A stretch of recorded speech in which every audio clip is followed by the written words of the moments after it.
Hello and welcome to a special New Mexico Now focusing on Spaceport America. I'm Anthony Moreno. Taxpayers in Doña and Sierra counties have invested nearly $250 million into Spaceport America, leaving folks in these two counties and across the state questioning the future of this project. Today, we hope to get some answers that may help those wondering from our guests in studio.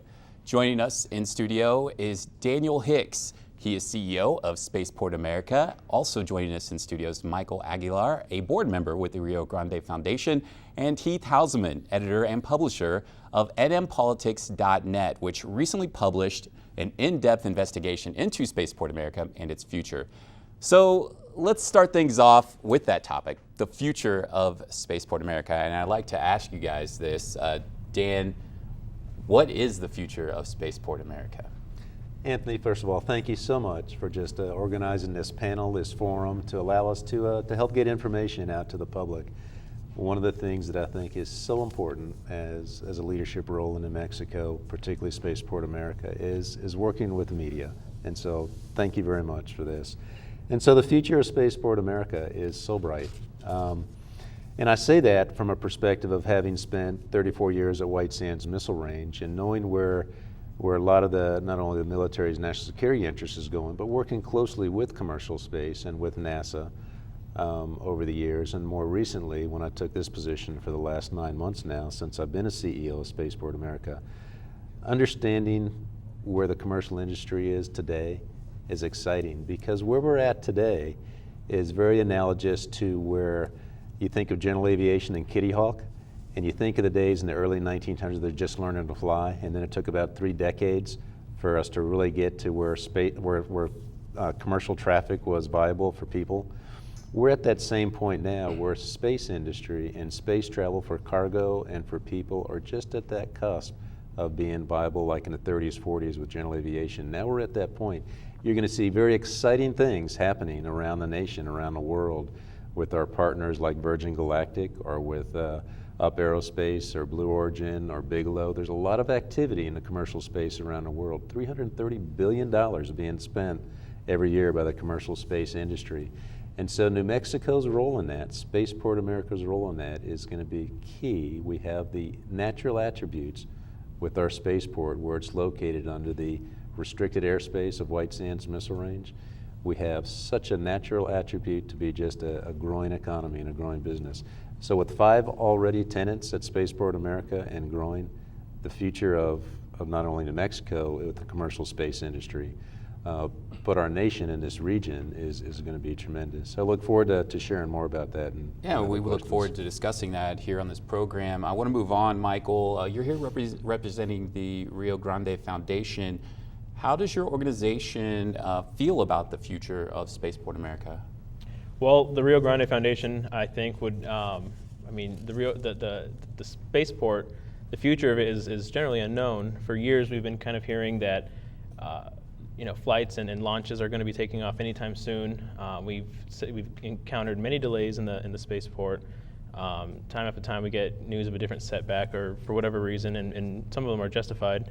But the future of the spaceport, as far as the Rio Grande Foundation is concerned, is simply continuing the misuse or maybe inappropriate use of taxpayer dollars. The state of New Mexico and like you said, Doña and Sierra counties have pumped $250 million into the spaceport, and in 2016 alone, there was no activity from there. It's been in the backdrop of some commercials and I think some film production as far as like movies and stuff, but other than that, for its intended purpose, we haven't seen anything out of it.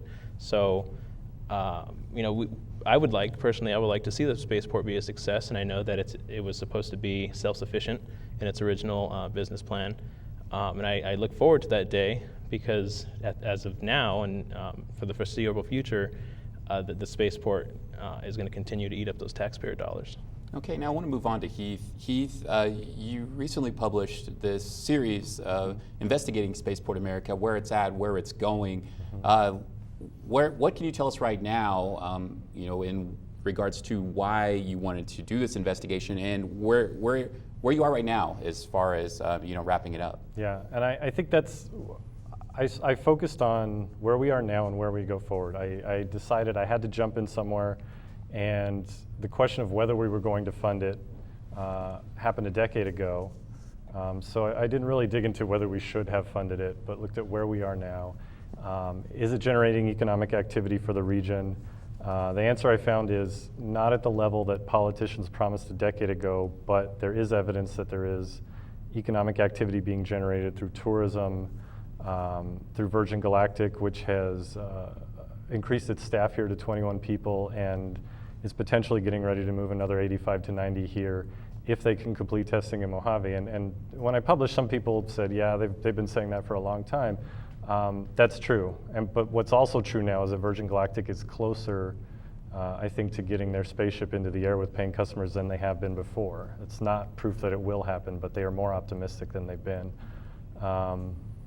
And the Spaceport America Cup, which happened in June, was a good example of, I talked to a hotel company here, and they called it easily the biggest tourism event in Las Cruces in the last decade, a bigger tourist event than anything the Las Cruces Convention Center could ever hold. We had 1,100 college students, family members, descend on southern New Mexico from really multiple countries, most of them the US, but from other places too. Up Aerospace is a company that has been launching since 2006, and they continue to do it. They're a very small company, so they are not the giant like Virgin Galactic or SpaceX, but they continue to do launches. And as Mr. Hicks said, there are some other companies with leases there. What they have and haven't done at the spaceport is not entirely clear to me after doing the series, but they do have lease agreements there. Okay, now I want to talk with you further about that. There is some things that you just mentioned that are unclear to you, and I'd like to talk with you a little bit about what are those things that you aren't clear with, and how can we get those answered right now? Well, there's some disagreement even at this table. I think you'll find it about what should be public and what should not be public coming out of Spaceport America. And that's going to be a real public policy debate going forward. The Spaceport proposed legislation last year, earlier this year, I'm sorry, that would have allowed them to keep a number of things about clients secret, including their client identities. So there is and is going to continue to be a debate about whether those things should be public or not. If you go to nmpolitics.net and look at the series online, you'll see links to the lease agreements that the Spaceport released with Virgin Galactic and Up Aerospace and 3 other companies. And Virgin Galactic's is released without any redactions, so we can look at that and figure out how much they're paying in rent, what the terms are and other things. The other leases have some redactions in them, including how much they're paying, so that is information that the Spaceport is not releasing right now. So that's one thing I can't tell you, how much private money is coming in. I can give you some dollar amounts, but we can't break it down. Their current fiscal year budget, about 3/4 of it is private money coming in from these companies. So Anthony, I'd like to add to that a little bit too. And you know, Michael brings up an excellent perspective, because the big elephant in the room is 10 years ago, it was sold on a projection and a very optimistic business case. And obviously everybody knows Virgin wasn't flying in 2 years. There's not 5,000 jobs today. But here's what we are doing that's important. And this is why this venue is so important to educate the public and let them know the success of what's going on in the spaceport. So we've got Up Aerospace that's launching. They've launched a number of rockets to the Kármán line, which is a demarcation of space for payloads for NASA, for Department of Defense, for commercial interests. We've got Exos. We've got SpaceX, and we've got Energetics. Those are in the vertical launch area. And each of those companies are doing various levels of activities. In fact, in FY17, the activity took a big uptick over FY16 in the prior years, because we just finished construction of the spaceport. And so I think the key thing that's important for the public to understand is, while the original effort of Spaceport America may have been oversold, I think that technology, when you're actually going to space, it's a harsh environment. And the analogy that I want to portray to the public is it's very similar to some of the missile and weapon systems that we develop that take 3 decades, like the Patriot missile system, which is the best missile defense in the globe right now. It took 3 decades over that to get that to be viable. And when you deal with capabilities like Virgin's doing going to space, or what SpaceX is doing, or what ULA-80K, there's things that are happening that sometimes don't go as expected, and there's setbacks. And so I think the expectations that I'd love for the public to understand is, The investment that our leaders made, 10 years ago, got us into the space game. Without that investment, none of us would be here today talking with you. But it did. It got us into the commercial space industry, and we are one of 10 spaceports. At the beginning, it was just Oklahoma and Spaceport America. Now there's 10 other states that are buying. There's 10 other licensed spaceports, and there's a number of other states that want to get another number of spaceports. You ask your question is, why is that? Why are all these states wanting to get in the commercial space game? That's obviously a conversation that I want to continue on this program because there is competition building. However, I do want to go back to what Heath brought up is, how does redacting things like lease agreements impact business at Spaceport? I mean, don't some spaceports release that information? So Anthony, thank you for that question. Actually, what we've found is the commercial space industry is very competitive, and rightly so, because it's all about who can get their capabilities to market first without the competition understanding what they're doing. Whoever gets to certain capabilities to a market first always has a competitive advantage. And so when you're dealing with technologies of going to space, whether it's launch capability or small sat, CubeSat, microsat, you name it, these companies want to protect their interests, their proprietary information, whether it's trade secrets or whether it's proprietary, whether it's schedules or whether it's rent. They want to protect that because if they give an information of how much airspace they need, what altitudes they're going to go to, or what IT information or service support they need, that's a tell to the industry. And so other states like Florida and Virginia, California, all have enacted certain protections, company rights, that are working on their spaceports, which are state operated. But do some spaceports in those places release that information about leasing agreements? So like Virginia, there's a very good, they have a very good law enacted that any company that goes to Spaceport there at Wallops Island in Virginia, the company has a right to disclose what gets released or not when they sign a lease. And that's a very important protection because companies won't go there unless they have those protections. Same reason some companies won't come here unless they get those protections. So is it crucial to recruit those companies as well? Anthony, I think it's extremely critical to recruit those companies, to give them those protections that they have at other states that they can go to. And more importantly, it's just their information that we're protecting. I firmly believe on transparency and the sunshine laws and what Governor Martinez has established with their agencies. Any dollar that I spend, any dollars that I put out on public contract, my salary, all my staff salary, that's open to the public. Absolutely, but unfortunately we have to move on and we can continue this conversation. Speaking of dollars spent, obviously I want to talk about funding, and taxpayers in New Mexico and Doña Ana and Sierra County have invested in Spaceport America, according to the recent series that was published about Spaceport America on mmpolitics.net. Funding woes could have an impact on the future of Spaceport America. The series reported that the operating budget this fiscal year was $5.8 million, which includes $389,000 in state funding, $844,000 in excess tax revenue from Doña Ana and Sierra County, and an estimated $4.5 million from Virgin Galactic and other customers. However, funding is also a controversial topic with the spaceport. Critics of the gross receipts tax in Doña Ana County say that the tax should be used only to pay off construction bonds and not operations, which it has been used for. As you may know, former state senator Lee Cotter introduced legislation to prevent this from continuing. That was unsuccessful.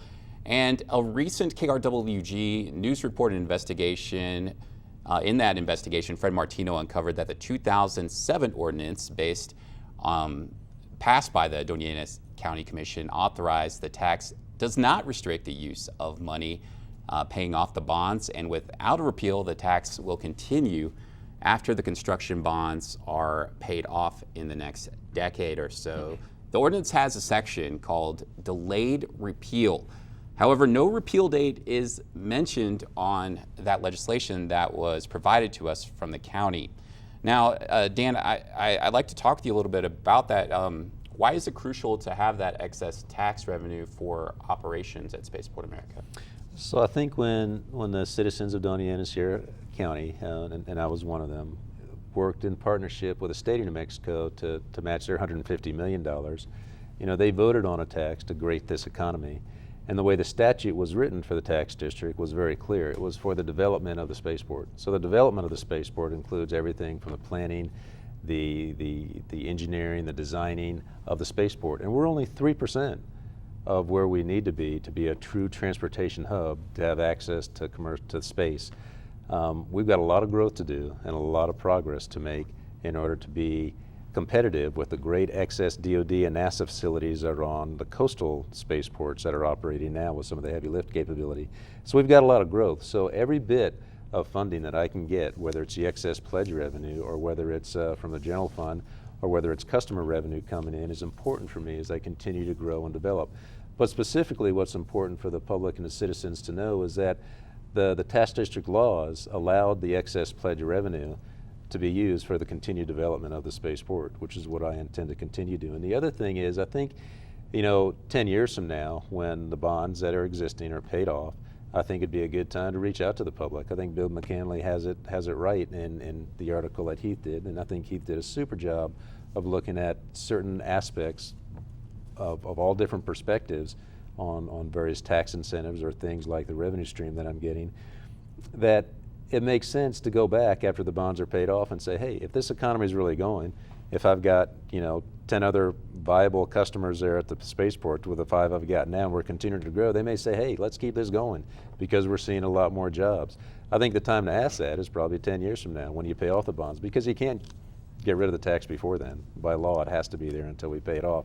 What I'm looking at is just each year, the bonds get serviced by the debt servicing by NMFA, and then there's a little bit of excess revenue that you saw on your teleprompter, that $844K that we got in FY17. That little bit of excess revenue is so important for me to continue to grow, develop, to stay competitive with the other spaceports in this very dynamic commercial space industry. So I think the reason Sierra County went back and voted for it, and many of the others in the state are like, hey, we've got to continue growing this economic engine that we have. We're having great success. Let's keep it going. And I think as we go forward in time, I think the public needs to weigh in. I think it's time at about 10 years and the bonds are paid off. Do we keep it or the not? The public has weighed in on voting for this and to fund this. I'd like to get Michael's perspective on this. What are your thoughts on the tax and and how it's continued and really how it's played out to fund Spaceport America? Well, I think when the voters passed the tax, they were sold with the idea that this tax would expire in what is the year 2028, right? And that it would only fund construction for the spaceport. I think that by assuming that the tax is going to exist forever is kind of disrespectful to the voter. And there might be language in that ordinance and in the tax law that does say there's no sunset to it. But I think that's very disingenuous, the voters that passed that law. From what I understand, even Representative McCamley in Heath's articles was kind of surprised to hear that he thought, or that Mr. Hicks had suggested that the tax go on in forever. That's So just a reference to the way the law is written today. I can't change the law. I'm just saying what the law is. But I do agree with Representative McCamley that it makes sense to go back to the public and let's ask them after 10 years when the bonds are paid off, what do you want to do? Is it time to sunset it? Then let's go for it. And I think that's the right attitude. I mean, how the law is written is how it's written, and like you said, it can't be changed until it can. And I think that by limiting the use of that tax for the construction, I think that's kind of irresponsible. In that article, it shows that it can only be paid off a year or two in advance anyway. But I think that the tax, as it's written, does allow it to exist in perpetual. So I think that in 10 years, you have to go back to the voter and reevaluate the thing. I don't think that's very fair to have it sold as a temporary tax that's going to be used for one project, but then now we're saying that tax is going to exist forever to fund whatever we want to do. I want to, Heath, in your reporting, did you find out that there was some confusion with the tax? Yes, absolutely. And it is absolutely true that voters were told by the politicians who were promoting the spaceport tax a decade ago that it would go only to construction, that it would sunset in 2028. It's also true that at some point after that, first with state legislation and then later with county ordinances, that those two things, that it was written differently into the law. I don't honestly know how that happened or why that happened. The state officials that did that are not in the state government anymore. It's hard to go back and figure out how that happened, and Representative McCamley and others were surprised through the process of my reporting over the last few months to discover that it ended up in the law differently than they were promising. I also do think it's clear that, and even Mr. Hicks now is saying this should go back to voters. I think you will see state level legislation to put something different in there, a sunset clause or a clause that says it will sunset unless voters in a new election continue. Something like that I expect to happen, probably not this next session because it's a budget session, but a couple of years from now, I expect something like that to happen. Now, with the elected officials that you did talk to who are currently serving, I mean, what was the sentiment as far as that goes? It was pretty overwhelming that the tax should be up to voters to continue or not in 10 years, 11 years. Lieutenant Governor John Sanchez, who's a non-voting member of the Spaceport Authority's board, even said he hopes it continues, but it should be up to voters. And Representative McCamley, who helped sell it, said the same thing. Asked about should it be used for things beyond construction at this point, most officials said the law appears to allow it and they need the money, so yes.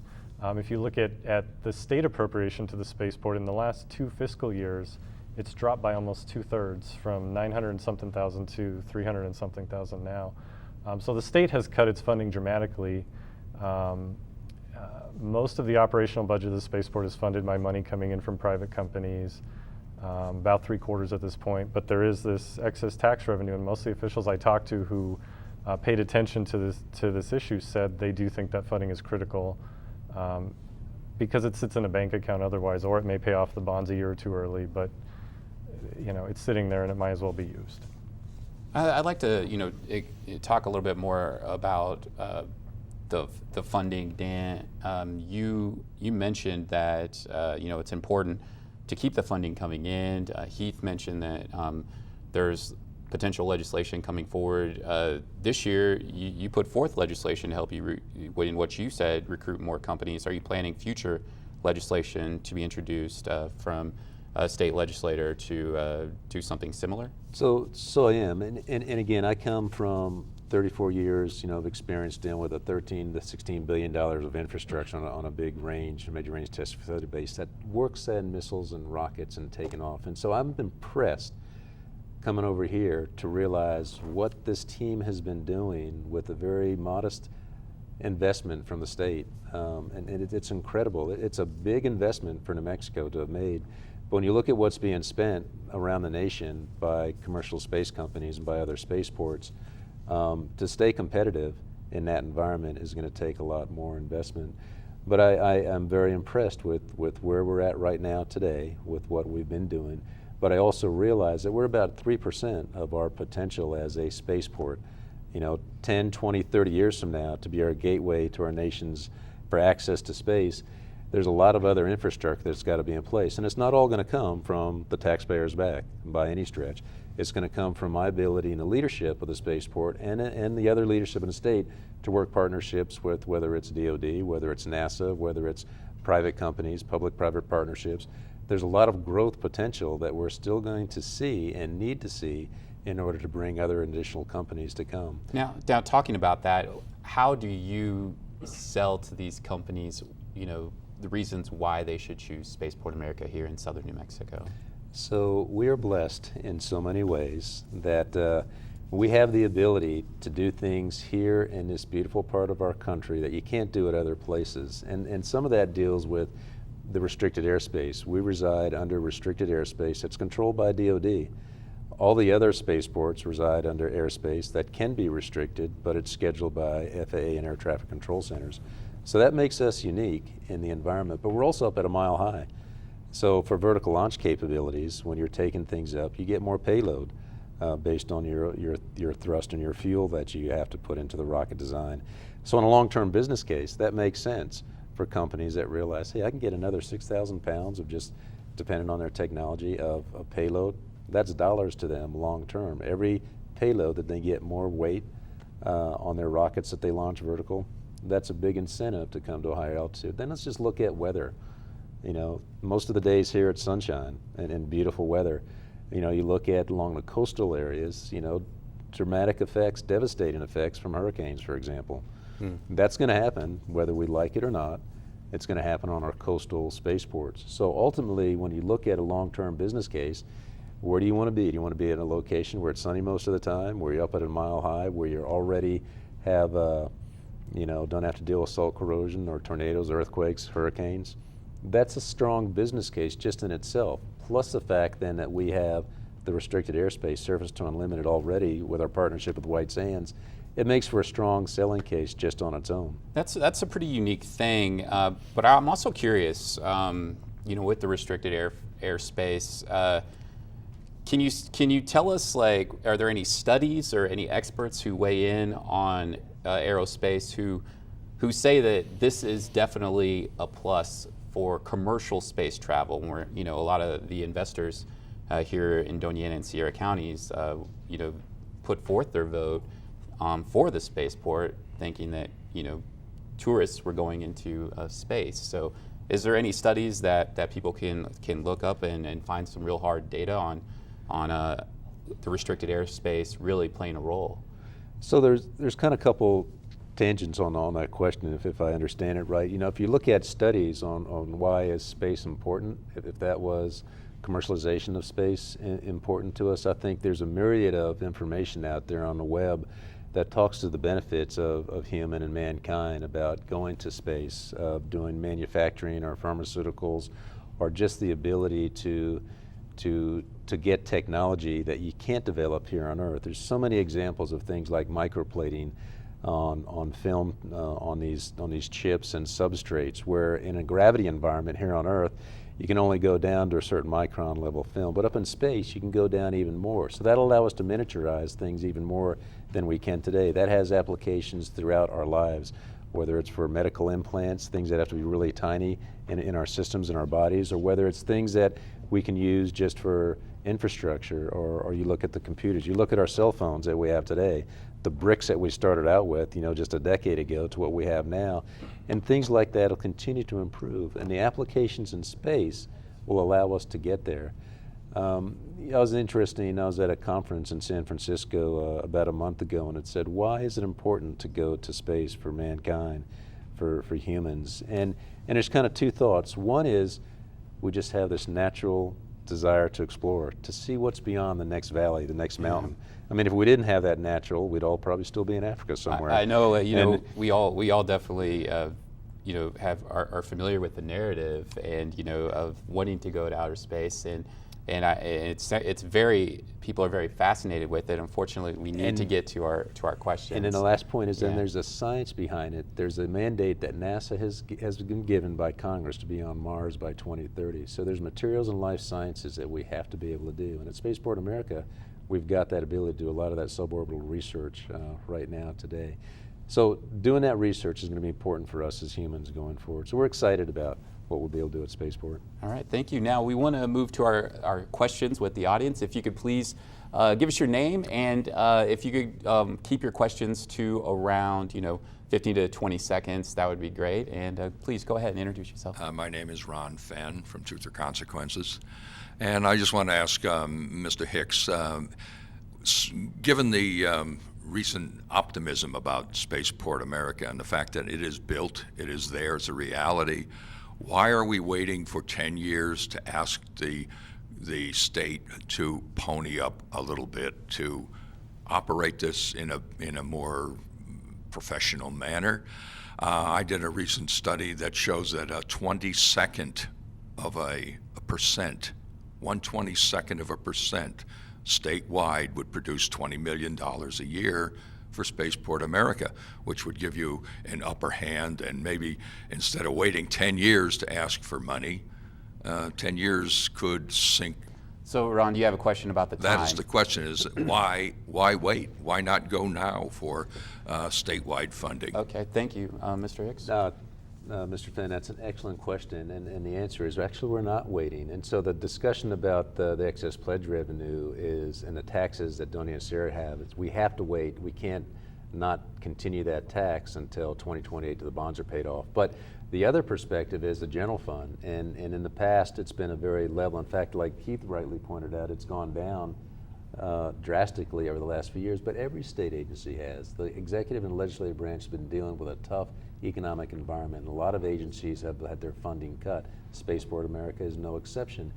But this year, specific to your question, I'm not waiting. In fact, what I've gone up to our Executive branch working through the great talent up at DFA is presenting a budget that asks for a little bit more and a little bit of an expansion. And it really goes back to our funding that was authorized back in 2011. And the reason for that funding that we had back then, which is about $1.5 million of dollars, maybe 1.3 million, is that there's a study done 5 years ago about what is kind of a staff needed to operate the spaceport today with the current business case and customers we have, and it gave us about an operating budget of about $7 or so million. So the 5.8 million, obviously we need a little bit more to be able to be at that competitive level. So to answer your question, Ron, we do want to go back to the state, to the legislative and executive branch, and actually ask for the additional money that'll help us continue to be more competitive, because these other states, Florida, Virginia, Texas, are pumping millions and millions of dollars into their business development. I want to let Michael weigh in on this. Michael, I saw you shaking your head a little bit on that. What are your thoughts on what Mr. Finn brought up? Well, when you think of government money, you have to think of tax money. That's money taken out of hardworking New Mexicans' pocket and given to the government. New Mexico has one of the highest tax burdens in the country right now.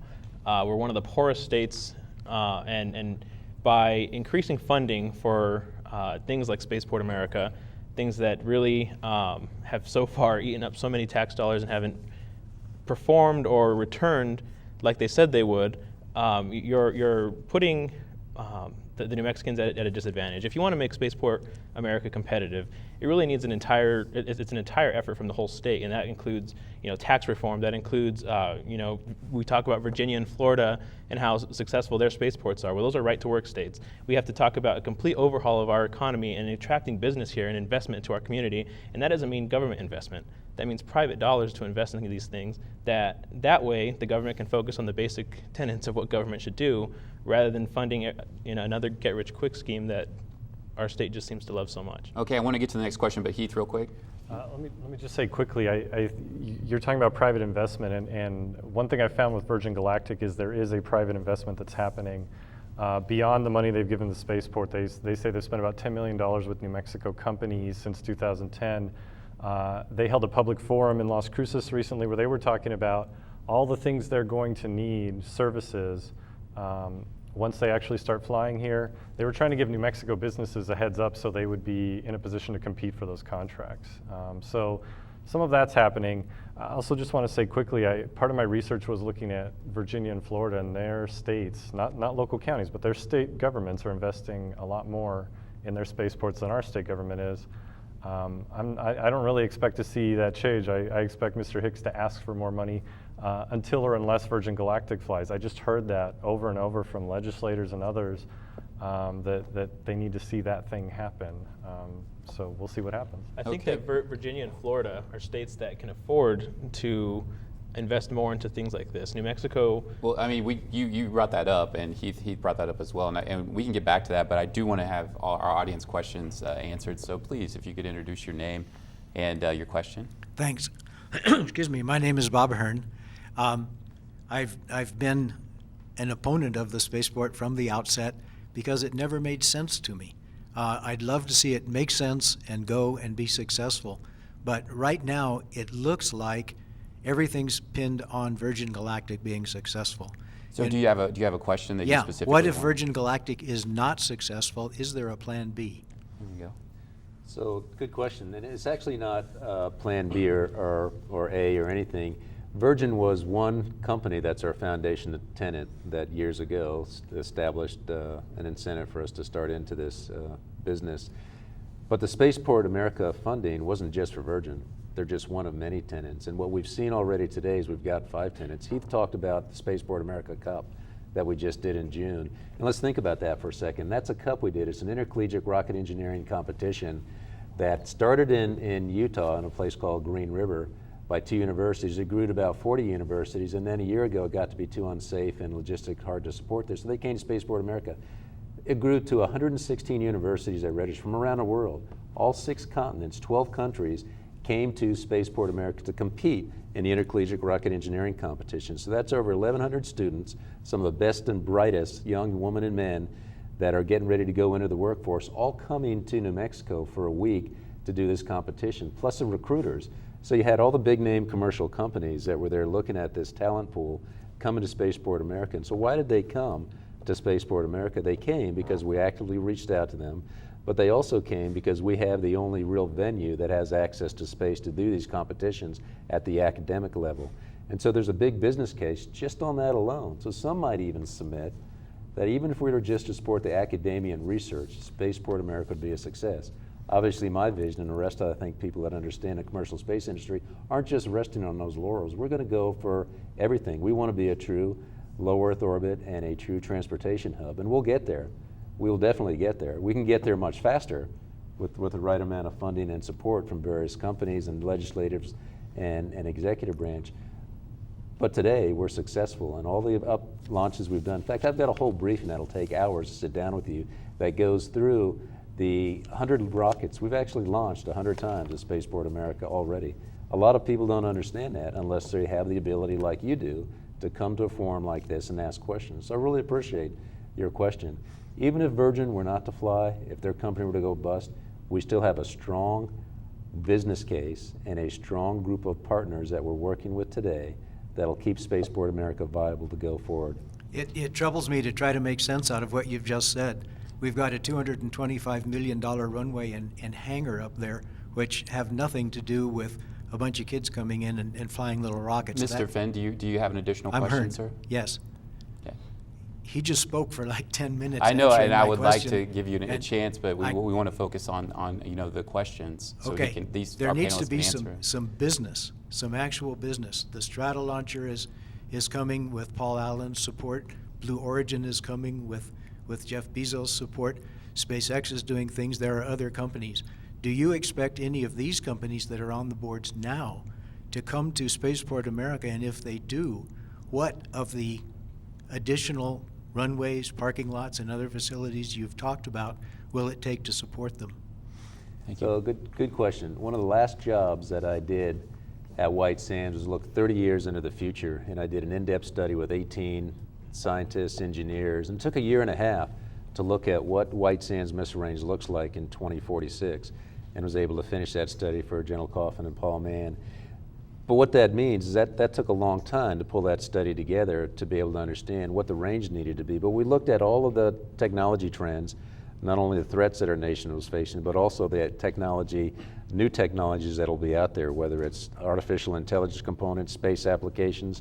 And so now here at Spaceport America, I realize the value in what the gentleman just asked about. How do we grow this infrastructure, and what does it look like 5, 10, 20, 30 years from now? And that'll take a concerted effort of laying that out in a master plan with a strategic vision that lays out roadmaps on how to get there, whether it's the BNSF railroad that goes right up by the spaceport. When do we start setting up the shipping receiving center that we're going to need out there for these customers that are coming? This year, you're going to see capital outlay projects that I'm requesting. One of them, the very first one, is a payload integration facility. Right now, we have 3 of the 4 viable launch operators at Spaceport America. When you look at NASA and their Flight Opportunities Program, they have contracts with launch providers. We have 3 of them, Up Aerospace, Exos, and Virgin. The 4th one being Blue, which one of the participants asked a question about. Ultimately, the goal is not only get Blue to come there with its new Shepard capability, but even longer term with low Earth orbit with returnable booster technologies like Falcon 9 or the new Glenn, it makes sense for those companies to look at their long-term business model and say, do I want to be at the port on a Cape out there in Florida, or do I want to have multiple locations like SpaceX is doing? They're actually looking at other locations to have not just 1, but 3 or 4 spaceports to be able to go to. So long-term, the viability of Spaceport America and doing this master plan and strategic plan is so important that I do that over the course of this next year. But it takes staff, it takes time, it takes funding, but that'll put us in a great position to be able to get these additional companies like the gentleman just asked about, how do we go after Blue? When do they expect them to come? Or some of these other companies that are out there. B-Space is another one. Right now they're doing their initial demonstration at Wallops, Virginia because they need a broad open ocean area. But when they develop that returnable booster technology, that reusable booster, it's ideal to be coming to New Mexico. So we've already reached out to the leadership of that company and we want them to come. But that'll take some master planning, some strategic planning, which we're looking forward to doing with an increased staff and a little bit of additional money from the general fund. All right, thank you very much. We have another question. Yes, Ron Fenn again. I have a question about the connection between Spaceport America as a launch facility and the $300 billion industry, what does Spaceport, what does a launch facility add to the technology of the space industry? We saw recently a launch of a rocket into suborbital space from a roadway in Georgia, for instance.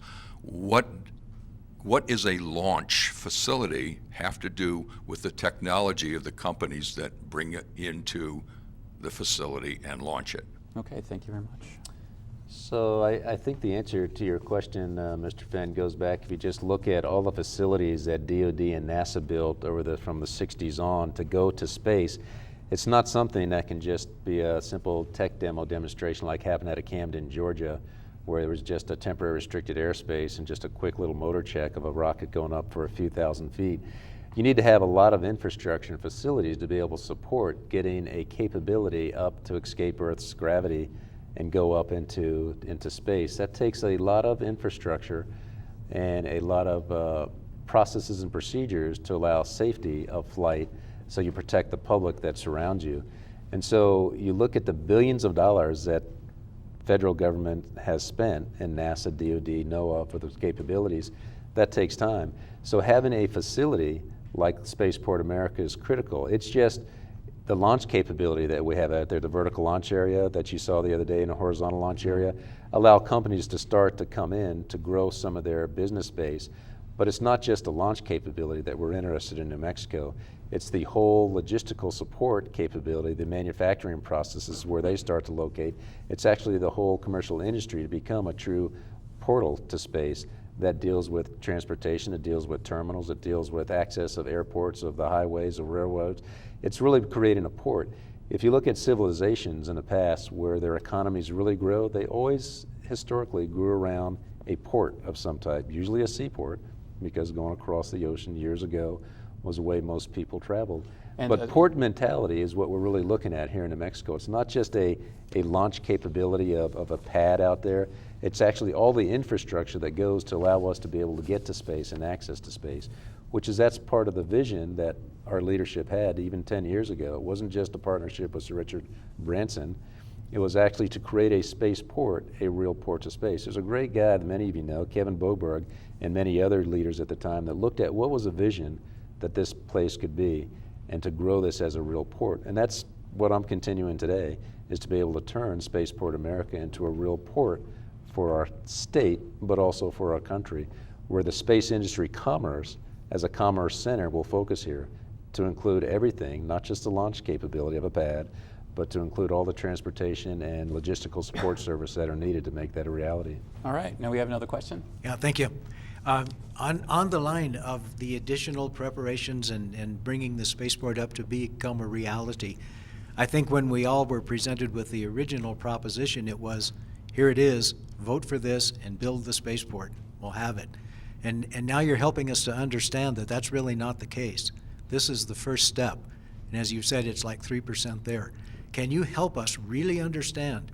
This is a poor state, and you talk about getting capital outlay money.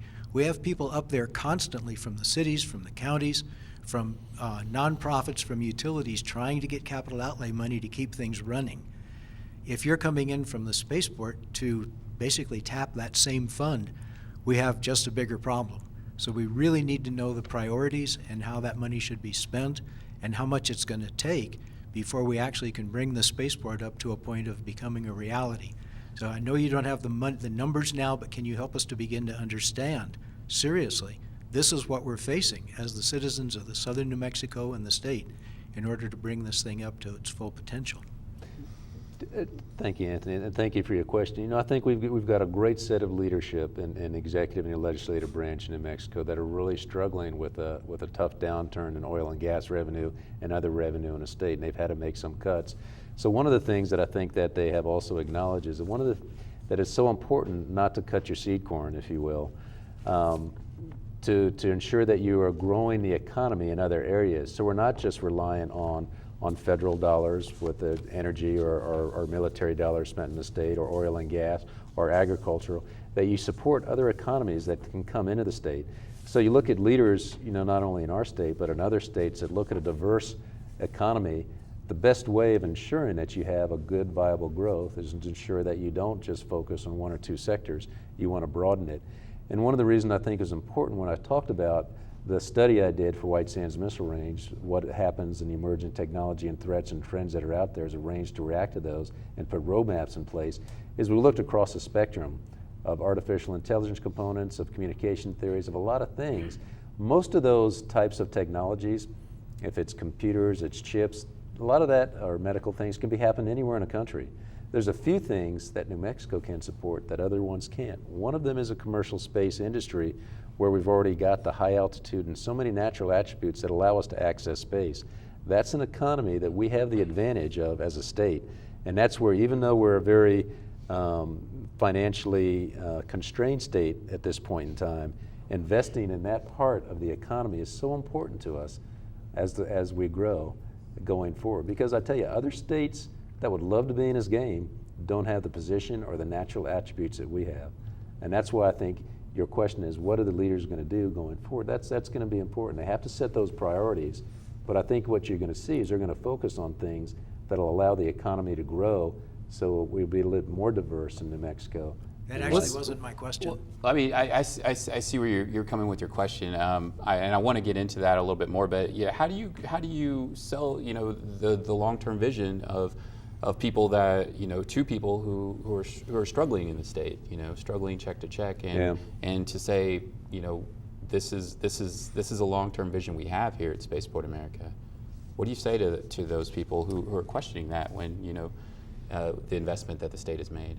So that's a really good question. And in fact, Representative Rodella up in the northern part of the state, she's really struggling with just water for some of her communities. We had a good science technology committee meeting the other day out at Spaceport America, and great representatives and senators that were there from the state legislature asking some really good questions. One of them was just that.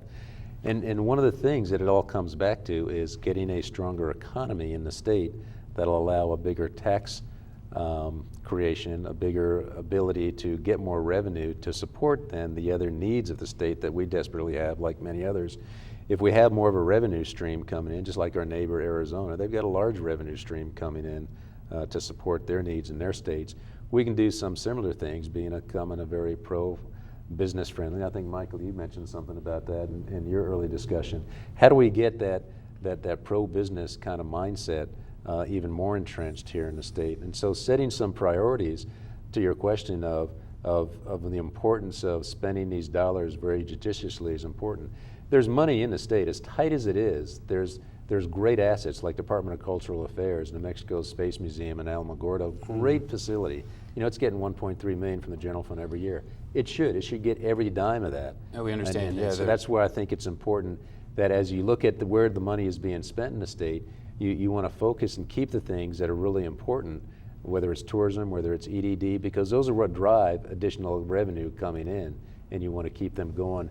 And as you get more revenue, then you're able to help meet the needs of these poorer communities, like Representative Rodella has. I want our other panelists to weigh in on this. At the gentleman's question, Heath, you came across this in your reporting. Yeah, let me talk a little bit about the past three questions and try to put them all into one. It's interesting, Christine Anderson, Mr. Hicks' predecessor at Spaceport America, actually did say years ago that they had moved into Plan B mode because of Virgin Galactic's delays.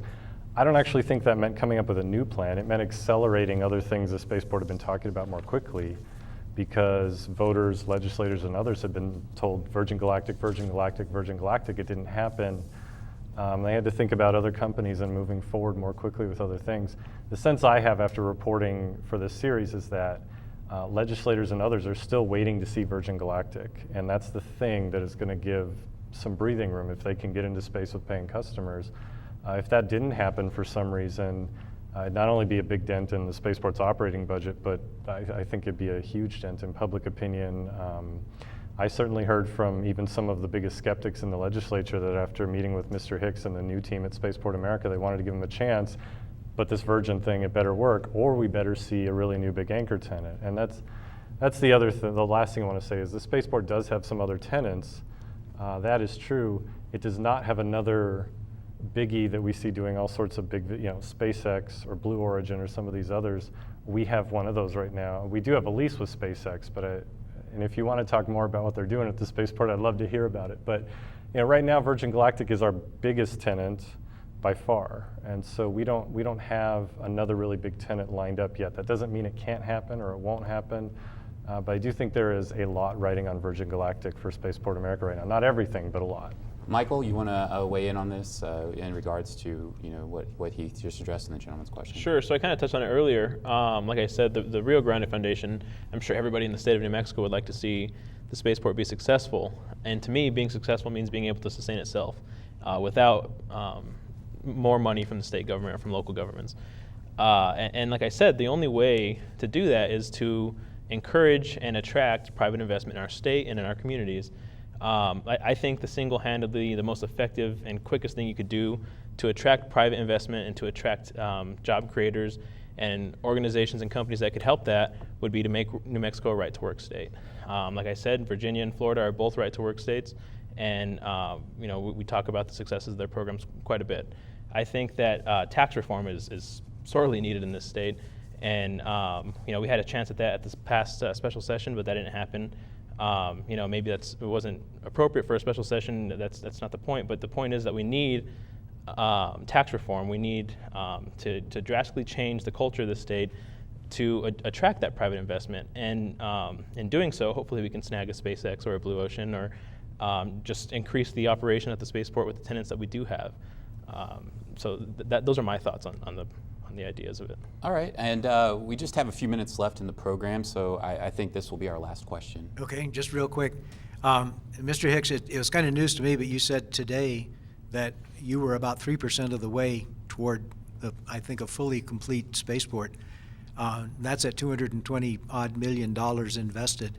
If you multiply that out, that says the full investment will be about $7 billion. Is that really what you're thinking? And if so, where is that money going to come from? I think all of us around here thought that the $220 million would pretty well do it. Thank you. And so, well, I don't know what people thought when they voted 10 years ago. I know what I thought as a citizen of Doña Ana County, an employee of White Sands Missile Range, and I knew that $220 million was just a first investment that would get an initial capability that is fully operational today, that initial capability. But that initial capability isn't all you need, because it's just, if you do any studies about all the millions and billions of dollars that are spent at the Cape, at Kennedy Cape Center, that NASA's used for years, their 45th Space Wing, or you look at what's been spent at Wallops over the years, or Vandenberg, it's billions of dollars in investment over the years to get to those capabilities. And what we're looking at here is not just a beautiful Cape or Vandenberg or Wallops Island facility that those wonderful spaceports are doing. What we're looking at here in New Mexico is a real port to space that has the whole commercial space industry, a commerce center that actually accesses space, where you have astronauts going up to the deep recesses of space, not just the cislunar environment, or manufacturing in Bigelow habitats in space or on the moon, but actually being an access portal to space, a real port. So if you look at it as a port mentality, there's a lot more infrastructure that's going to need to be at Spaceport America and the surrounding areas. And not all of it's going to come, like I mentioned earlier, from the general fund or from the taxes of Doña and Sierra County. It'll come from partners that come in, other companies that come and that invest their dollars. There's a couple companies that are looking at coming to Spaceport America that want to invest in a hangar, build it on their own dime. And we're looking forward to having them come over the next few years. What you saw a couple weeks ago when you were out there is a beautiful canvas of where we're at 3% of our infrastructure, but where we have the potential to grow. Come back a year from now, 5 years from now, you're going to see it'll be a changed landscape. And as we continue to grow 10, 20, 30 years into the future, it's going to become a port that has all the attributes of a commerce center here in New Mexico. Now, we're just running out of time. We only have about 3 minutes left, but I want to give everyone a chance to weigh in on what you've heard today and some questions you may still have moving forward. Michael, I'll start with you. Well, before really reading Heath's series of the spaceport and before talking to Mr. Hicks, adamantly I was just sell it to the highest bidder, get it off our backs. Personally, I thought it was just a waste of time and money. I as Heath touched on, some of the lawmakers agree that after talking to Mr. Hicks, after kind of going at it with an open mind, you see that there's potential for the Spaceport America to be a big success. And I think that there is potential for that. I just would really like to see that progress be made a little quicker and without so much money from the taxpayers. Like I said, New Mexico has a really high tax burden, and if Spaceport America could be a success without eating more of the tax budget that we have, that would be a great success. Mr. Hicks, could you leave us with your closing thoughts? We only have about a minute for that, and then I want to let Heath end here. Now, I think as we go forward, there is certainly a lot of private investment that'll be important, but I think we need to acknowledge that as a spaceport, it's very similar to an airport. You have to keep growing, or state highways, you have to keep growing, improving, and maintain them to really keep the commerce and industry going.